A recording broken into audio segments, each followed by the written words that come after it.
Good morning, everyone. We're continuing here in KITZUR, HILCHOS, SHABBOS, talking about the laws of Boirer, how to separate different things from the food that you are eating. Garine Peiros, the seeds and the pits of fruits. Yesh Laimdim Meheter Klibas Peiros. There are those that would like to learn out from the leniency that we spoke about yesterday of removing the peels from your fruits, as we mentioned. If you want to eat an orange, the only way to eat the orange is if you peel off the outer peel, which is unedible. So you're really removing the psilis, that which you don't want, from that which you do want, which is the fruit that's on the inside. But since there is no other way to get to the fruit, that's called derech achila, that's called the way of eating, and therefore you're allowed to do it.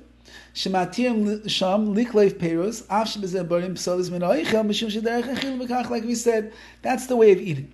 Shagam mutaloitzi garine peiros, there are those that would like to learn out from there that you can also remove the pits and the seeds from fruits. Even though that means that you're removing the psalis, what you don't want, and you're leaving over the oichel, the food that you do want.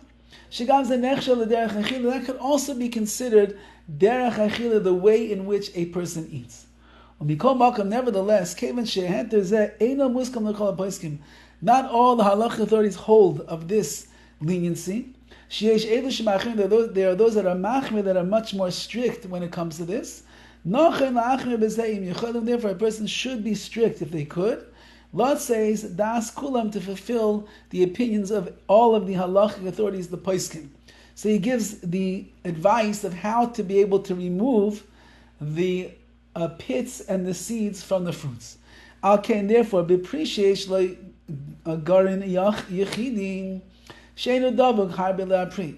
When you have a fruit that has only one pit and it's not stuck so much to the fruit itself, let's take for an example a date. When you open up a date, you will see a pit inside of you get your big juicy majul dates, and when you open it up, because you have to check it to make sure that there's no bugs in there, you see that there's a pit. Now, to remove the pit just like that would be removing the bad from the good. I can't do such a thing. So yesh eitz alecha is biyado achas hagorim. So the advice is like this: when you open it up, hold the pit that's still within the fruit, in the date, in one hand, and then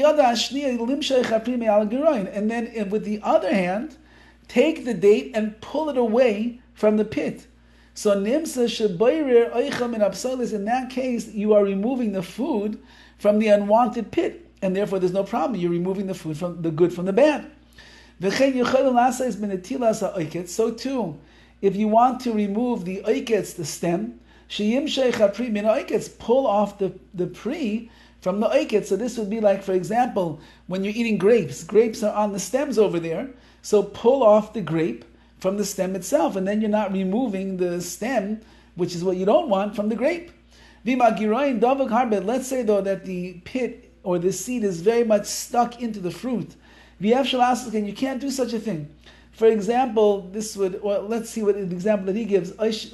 Meaning, like a nectarine or a peach, it's very hard to do such a thing depending on how it is when you split it open. Or maybe the fruit has a lot of seeds, for example, like seeded or grapes with seeds. So what should you do in this case? So he writes, put the whole thing into your mouth, and then spit out the seeds. So if you have a grape, now, even though many people prefer the seedless ones, but you got a seeded grape, and there's a lot of little seeds inside of there, so then put the grape into your mouth, and chew on the grape, and you'll separate in your mouth the pits the seeds that are there, and then remove the seeds from your mouth. Avtichim umeloinim. Watermelons or melons, they have a lot of seeds in there. What do you do with that? After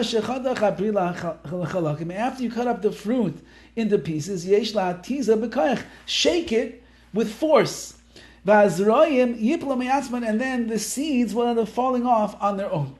There will probably still be some seeds that remain afterwards.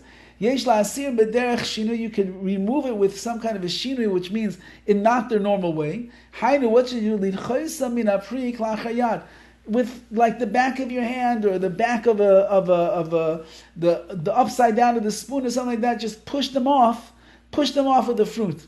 If that's difficult, maybe you could rely upon the lenient opinions, and then you could just remove the seeds altogether. I'll move on rak samach, but that's only going to be close to the meal itself. So again, we're trying our best not to remove the bad from the good. There's different eights, there's different ways that a person can do that. Even in the melon, you have your honeydew, you have your cantaloupe. There is a lot of seeds and the like that's really intertwined when you open it up. If you scoop out the same idea, if you scoop out the good with the bad, you scoop out some of the melon together with the seeds, that would be another way that you could accomplish this removal of the seeds and from the melon itself. Okay, have a wonderful day. All the best.